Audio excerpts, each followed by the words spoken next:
जरा सोचिए, आप एक ऐसी दुनिया में है जहां सिर्फ लड़कियां ही हैं।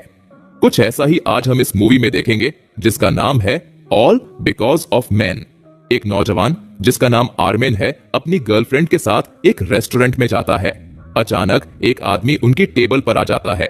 आर्मेन को देखकर वो आदमी बहुत खुश हो जाता है और तुरंत अपनी बेटी को फोन लगाता है। वो उसे बताता है कि उसने अभी अभी अपने होने वाले दामाद से मुलाकात की है, लेकिन उसे ये नहीं बताता कि वो उसकी गर्लफ्रेंड के साथ है। आर्मेन फिर वहां से भाग जाता है। इधर एक और नौजवान टोन अपने घर लौटता है, जहां उसकी बीवी अलीना उसका इंतजार कर रही होती है। टोन उसे बताता है कि उसने उनकी वेडिंग एनिवर्सरी के लिए एक गिफ्ट खरीदा है। अलीना खुश हो जाती है ये सोचकर कि शायद टोन ने एक कार खरीदी होगी, लेकिन जब उसे पता चलता है कि गिफ्ट एक वॉशिंग मशीन है तो वो निराश हो जाती है। अचानक टोन नोटिस करता है कि उनका सेविंग्स का पैसा गायब है। अलीना बताती है कि उसने वो पैसे एक ड्रेस पर खर्च कर दिए और अपने उस फ्रेंड का जिक्र करती है जिसके पति ने उसे एनिवर्सरी पर यूरोप ट्रिप गिफ्ट की थी।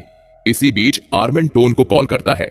टोन अपनी बीवी के सामने ऐसा दिखाता है जैसे उसका दोस्त उनकी नई वॉशिंग मशीन को देखकर बहुत जल रहा है और अलीना से कुछ खाने के लिए बनाने को कहता है, लेकिन अलीना फिर से अपने दोस्त के पति की बात छेड़ देती है। गुस्से में टोन कचरा फेंकने जाता है और वहां उसे डंपस्टर के पीछे छिपा हुआ आर्मेन मिलता है। आर्मेन कुछ समय के लिए टोन के घर छिपने की उम्मीद करता है, लेकिन अलीना को याद करके टोन उसे सुझाव देता है कि वो किसी कैफे में चले जाएं। दोनों दोस्त एक टैक्सी रोकते हैं जिसे टीमा चला रहा होता है। रास्ते में आर्मेन अपने उस गर्लफ्रेंड के पिता से हुई मुलाकात के बारे में बताता है। टोन अपने दोस्त को शादी करके सेटल होने की सलाह देता है। तभी उसे याद आता है कि उसने अपनी बीवी को बताया ही नहीं कि वो घर से बाहर निकला है।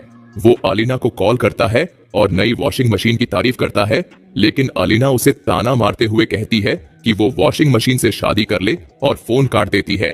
टीमा भी बीच में बोल पड़ता है कि उसकी तो अपनी कार के साथ परफेक्ट रिलेशनशिप है, जिसे वो प्यार से स्वेलो बुलाता है। अचानक गाड़ी ट्रैफिक में फंस जाती है। लड़के रोड साइड पर एक पिंक कार देखते हैं और एक लड़की जो ये समझने की कोशिश कर रही होती है कि उसकी कार स्टार्ट क्यों नहीं हो रही, वो उनसे मदद मांगती है, लेकिन वो मना कर देते हैं और उसके ड्राइविंग स्किल्स का मजाक उड़ाते हैं। फिर वो आगे बढ़ जाते हैं, लेकिन थोड़ी देर बाद एक पुलिस उन्हें रोक लेता है। पता चलता है कि टीमा की ड्राइविंग लाइसेंस एक्सपायर हो चुकी है। पुलिस ऑफिसर कार को जब्त कर देता है। अब उनके पास कोई ट्रांसपोर्ट नहीं होता तो वो दूसरी सवारी पकड़ने की कोशिश करने लगते हैं। तभी वही पिंक कार उनके सामने आकर रुकती है। लड़की मानती है कि वो आमतौर पर लड़कों को लिफ्ट नहीं देती, लेकिन उसने देखा कि इन्हें मदद की जरूरत है। इसी पल टोन को अपनी बीवी की याद आती है और फिर आर्मेन कह देता है कि फोन पर उन्होंने अलीना की बातें सुन ली थीं, इसलिए उसकी शादी को आइडियल मानने की जरूरत नहीं है। धीरे धीरे सब इस नतीजे पर पहुंचते हैं कि उनकी सारी परेशानियों की जड़ औरतें ही हैं। टीमा मजाक करता है कि अगर ट्रैफिक पुलिस अफसर कोई लड़की होती तो वो आसानी से उसे मना लेता। आर्मेन सोचता है कि काश ऐसा वर्ल्ड होता जहां लड़कियों के भाई या पिता ना होते। टोन को अपनी बीवी की फ्रेंड का पति याद आता, जो हमेशा उसकी बीवी को उससे बेहतर लगता है। तभी कार ड्राइवर सोफिया उनकी बातें सुनकर हंसती है और कहती है कि अगर वो सच में ऐसा वर्ल्ड देखना चाहते हैं जहां सिर्फ औरतें ही रहती हैं, तो वो उन्हें वहां ले जा सकती है। कुछ देर बाद वो एक बार के सामने पहुंचते हैं जहां सोफिया पैसे लेने से मना कर देती है और उन्हें लक विश करके चली जाती है। टीमा वहां से चला जाता है, जबकि टोन और आर्मेन कैफे में एंटर करते हैं और हैरान रह जाते हैं। अंदर सिर्फ औरतें ही होती हैं जो उन्हें देखकर खुशी से चिल्लाने लगती हैं। लड़के कुछ समझ नहीं पाते और तभी हर टेबल से उनके लिए ड्रिंक्स आना शुरू हो जाते हैं। एक वेट्रेस अनाउंस करती है कि यहाँ उनके लिए सब कुछ फ्री है और वो एंजॉय कर सकते हैं। हैरान आर्मेन अपना फोन निकालता है और देखता है कि उसकी कॉन्टैक्ट लिस्ट से सारे लड़कों के नंबर गायब हो गए हैं। फिर टोन पूछता है कि यहाँ मेंस वॉशरूम कहाँ है। वेट्रेस माफी मांगती है और कहती है कि उन्होंने कभी उम्मीद ही नहीं की थी कि यहाँ कोई मर्द आएगा। लड़के जल्दी से बाहर भागते हैं और चौंक जाते हैं जब उन्हें एहसास होता है कि वो सच में एक पूरी तरह से औरतों के दुनिया में आ चुके हैं। तभी टीमा भी अचानक प्रकट होता है और बताता है कि यहाँ की पुलिस भी सिर्फ औरतें हैं। सोफिया फिर से उनके पास आती है और हंसते हुए पूछती है, क्या हुआ, तुम लोग ही तो एक ऐसा दुनिया चाहते थे जहाँ कोई मर्द ना हो। फिर वो कहती है कि उन्हें पूरा एक दिन इस पैराडाइज में बिताने को मिलेगा जहाँ कोई दोस्त, पति, भाई, पिता या मेल पुलिस अफसर नहीं है। लेकिन यहाँ एक रूल है, वो कोई फोटो या रिकॉर्डिंग नहीं कर सकते। किसी भी सबूत के बिना उन्हें इस वुमेन्स वर्ल्ड को एक्सपीरियंस करना होगा। फिर सोफिया टीमा को उसकी कार की चाबियां लौटा देती है जो वहीं पास में खड़ी होती है। इस वर्ल्ड में उसकी कार टो नहीं हो सकती क्योंकि वो इकलौता मेल टैक्सी ड्राइवर है। पहले तो तीनों खुश होते हैं, लेकिन जल्द ही टोन परेशान हो जाता है ये सोचकर कि अलीना इस पर कैसे रिएक्ट करेगी। सोफिया उसे समझाती है कि असल दुनिया में सिर्फ 1 सेकंड ही बीतेगा तो किसी को पता भी नहीं चलेगा कि वो गायब थे। आर्मेन कहता है कि ये मौका बार बार नहीं मिलेगा, इसलिए इसे फुल एंजॉय करना चाहिए। तीनों कार में बैठते हैं और शहर में घूमते हुए सबका अटेंशन एंजॉय करते हैं। टीमा प्लान करने लगता है कि वो यहाँ कितना किराया वसूल सकता है, जबकि टोन घर जाने की जिद करता है जिससे आर्मेन नाराज हो जाता है। तभी एक फीमेल पुलिस ऑफिसर उनकी कार रोकती है और काफी सख्ती से पेश आती है। वो टीमा से कहती है कि कार से बाहर निकले, लेकिन जैसे ही वो उतरता है पुलिस अफसर अचानक उसे किस करके भाग जाती है और माफी मांगती है कि उसने अपनी पोजीशन का मिसयूज किया। इसके बाद तीनों एक क्लब में पहुंचते हैं जहां उन्हें खूब अटेंशन मिलता है और वो पार्टी एंजॉय करने लगते हैं। तभी एक वेट्रेस जिससे आर्मेन ने पहले फ्लर्ट किया था उससे बात करने से मना कर देती है, जिससे आर्मेन को झटका लगता है। जब वो जोर डालता है तो लड़की कहती है कि वो बहुत एरोगेंट और सेल्फ ऑब्सेस्ड है। फिर वो उसे गुड इवनिंग विश करके चली जाती है। टोन खुश हो जाता है कि इस वर्ल्ड में भी ऐसी लड़कियां हैं जो सेल्फ रिस्पेक्ट रखती हैं। तीनों नाचते गाते रहते हैं। तब एक सिक्योरिटी गार्ड आकर टीमा को बाहर बुलाता है, ये कहकर कि कोई उससे मिलने आया है। हैरान होकर टीमा दरवाजे तक जाता है और वहां ओल्गा को देखता है। ये वही ट्रैफिक पुलिस ऑफिसर है। वो उसे ना पहचानने का नाटक करता है और छुप जाता है। फिर वो अंदर आकर दोस्तों को बताता है कि ट्रैफिक पुलिस ऑफिसर ने उसे यहाँ भी ट्रैक कर लिया है। टोन क्लब छोड़ने का आइडिया तुरंत सपोर्ट करता है। वो घर जाने के लिए बेताब होता है, लेकिन तभी वेट्रेस बिल लेकर आती है और पता चलता है कि अमाउंट बहुत ज्यादा है।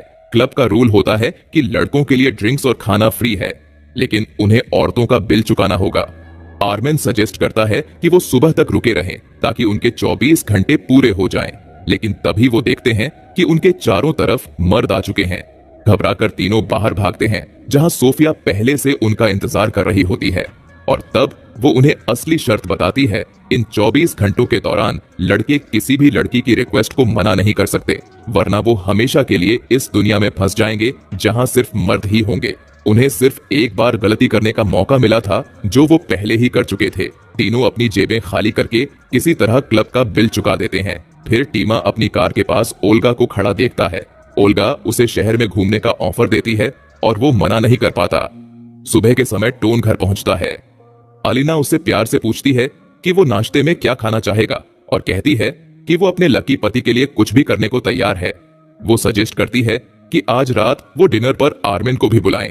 फिर वो खुद आर्मेन को कॉल करके बुलाती है और उसे कुछ मसाले लाने कहती। आर्मेन मान जाता है, लेकिन जैसे ही वो घर से बाहर निकलता है एक बुजुर्ग महिला उससे अपने बैग ऊपर तक पहुंचाने में मदद मांगती है। आर्मेन के पास कोई चॉइस नहीं होती, उसे मानना ही पड़ता है। उधर टीमा रेडियो सुनता है जिसमें मेले का जिक्र होता है, लेकिन जैसे ही वो सुनता है कि अनाउंसर भी एक औरत है, वो रेडियो बंद कर देता है। तभी उसे महसूस होता है कि उसके आसपास की औरतें धीरे धीरे मर्दों में बदल रही हैं। तब उसे एहसास होता है कि उसे हर रिक्वेस्ट माननी पड़ेगी। इधर आर्मेन बुजुर्ग महिला के लिए चाय बनाता है, कपड़े धोता है और फर्श भी पोंछता है। दूसरी तरफ टोन अपनी बीवी के बनाए खाने का मजा ले रहा होता है, लेकिन जब टोन अलीना का फोटो खींचने की कोशिश करता है उसका फोन बंद हो जाता है। अलीना तभी सजेस्ट करती है कि वो बाहर घूमने चलें। टोन को इस बात को मानना पड़ता है। उधर आर्मेन फर्श साफ करके देखता है कि बुजुर्ग महिला सो गई है, तो वो चुपके से बाहर निकल जाता है और पार्क में जाकर छुप जाता है।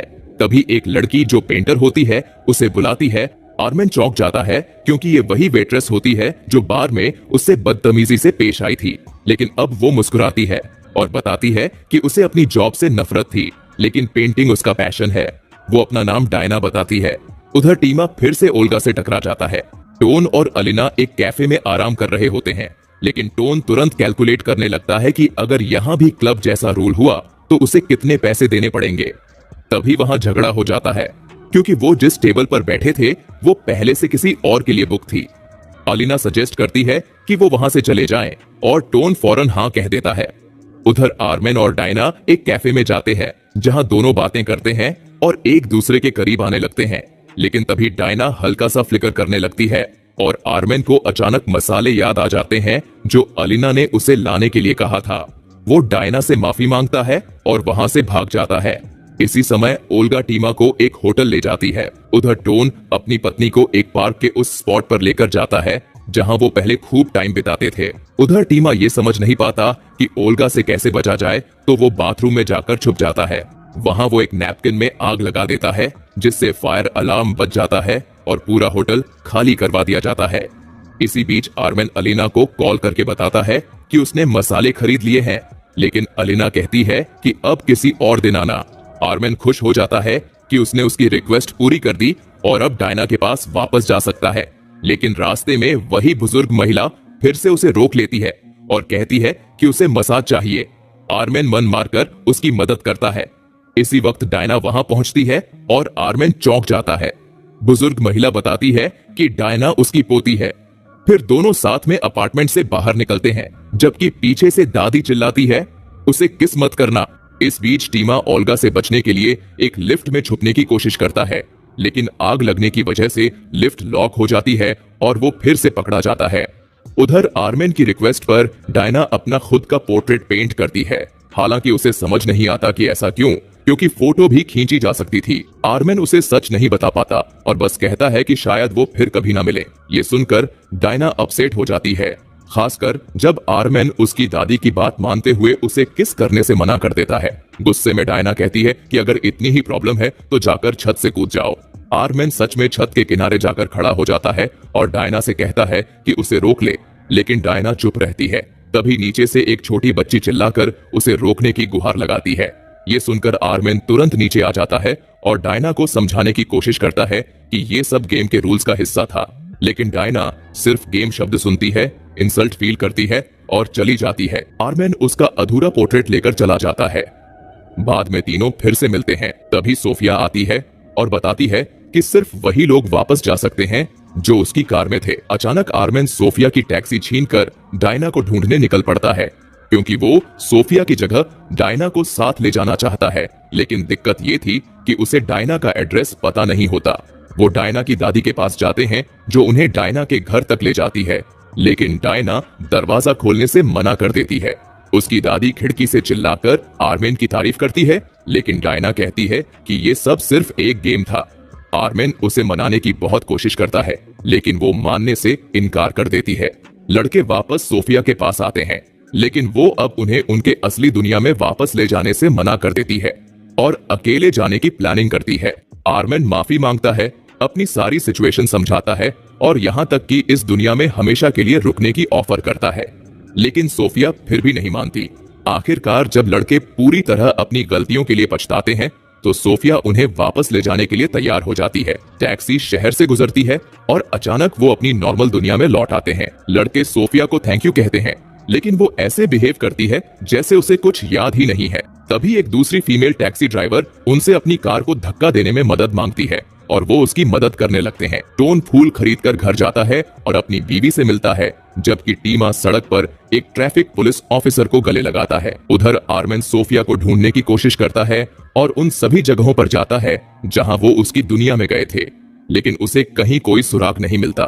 बाद में टोन अपनी वॉशिंग मशीन बेच देता है और अपनी बीवी को पार्क लेकर जाता है। आर्मेन डायना के अपार्टमेंट जाता है, लेकिन वहां कोई और लड़की अपने पति के साथ रहती है। इस बीच टोन अपनी बीवी को पेरिस के टिकट गिफ्ट करता है। टीमा अपनी कार वापस लेता है और ओल्गा से फिर टकरा जाता है। इस बार वो कारों को लेकर बातें करने लगते हैं और दोनों को कुछ कॉमन इंटरेस्ट मिल जाते हैं। उधर आर्मेन एक आर्ट स्कूल जाता है ताकि डायना का अधूरा पोर्ट्रेट पूरा करवा सके, लेकिन उसे वहाँ डायना खुद मिल जाती है। इसी के साथ ये मूवी यही खत्म हो जाती है। अगर आपको हमारा एक्सप्लेनेशन पसंद आया हो तो वीडियो को एक लाइक जरूर करें।